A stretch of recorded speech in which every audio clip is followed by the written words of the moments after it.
دوسری طرف پہلی رات کا دولہا اپنی بیوی کے ساتھ وصل کی لذتیں اٹھا رہا ہے.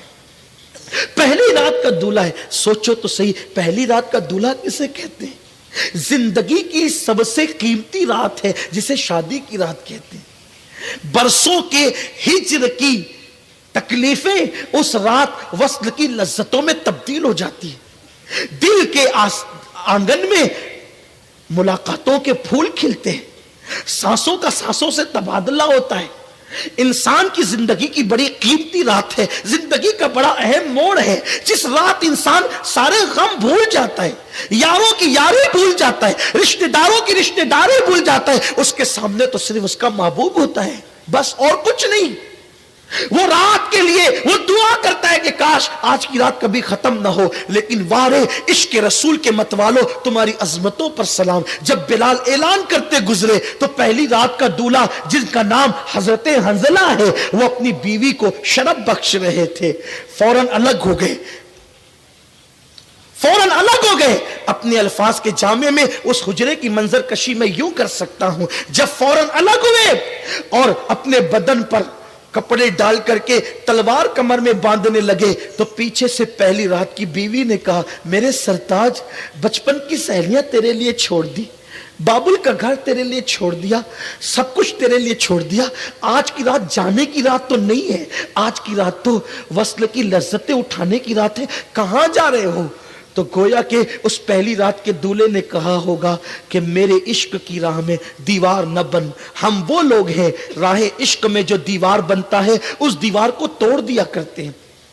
اس خاتون نے کہا تھا کہ آپ کہاں جا رہے ہیں, کیا مجھ سے بڑا بھی کوئی محبوب ہے جس کے پاس آپ جا رہے ہیں؟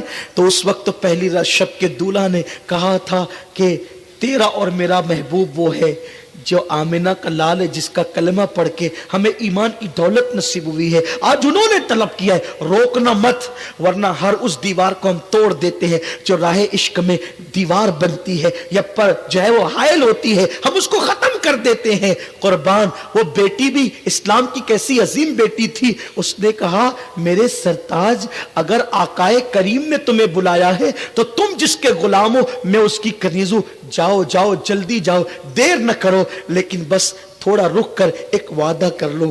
آج پہلی رات کی دلہن کو چھوڑ کر جا رہے ہو, مجھے یقین ہے اگر تم سلامت واپس آ گئے تو میں غازی کی بیوی کہلاؤں گی, اور اگر واپس نہیں لوٹے تو ایک شہید کی بیوہ کہلاؤں گی. اور جانے والے ضرور جا, میری بہاروں کو خزاں بنانے والے, میری بہاروں پر, زندگی کی بہاروں پر خزائے, مجھے یہ تو گوارا ہے, لیکن محمد عربی کے دین پر خزائے مجھے یہ گوارا نہیں ہے. جاؤ جاؤ جلدی جاؤ, لیکن بس ایک چھوٹا سا وعدہ کر لو میرا ہاتھ میں لے کر کے کہ آج جیسے اکیلے اکیلے جا رہے ہو, اگر شہید ہو گئے تو اکیلے جنت میں مت چلے جانا, میرا ہاتھ پکڑ کر مجھے بھی ساتھ لے جانا. جلدی کرو, دیر نہ کرو. اور پھر حضرت حنظلہ غسل کیے بغیر بارگاہ رسالت میں حاضر ہو گئے. اتنی بھی تاخیر گوارا نہیں کی, اتنی بھی تاخیر گوارا نہیں کی کہ غسل کر لوں, غسل کر کے جاؤں گا, محبوب کے فرمان پر عمل کرنے میں دیر ہو گئی تو اللہ کو منہ کیا دکھاؤں گا. یہ تھے عشاق جو نرم نرم گدوں پہ فجر کی نمازیں دھڑلے سے ترک کرتے ہیں. انہیں عاشق رسول کہلانے کا کیا حق ہے؟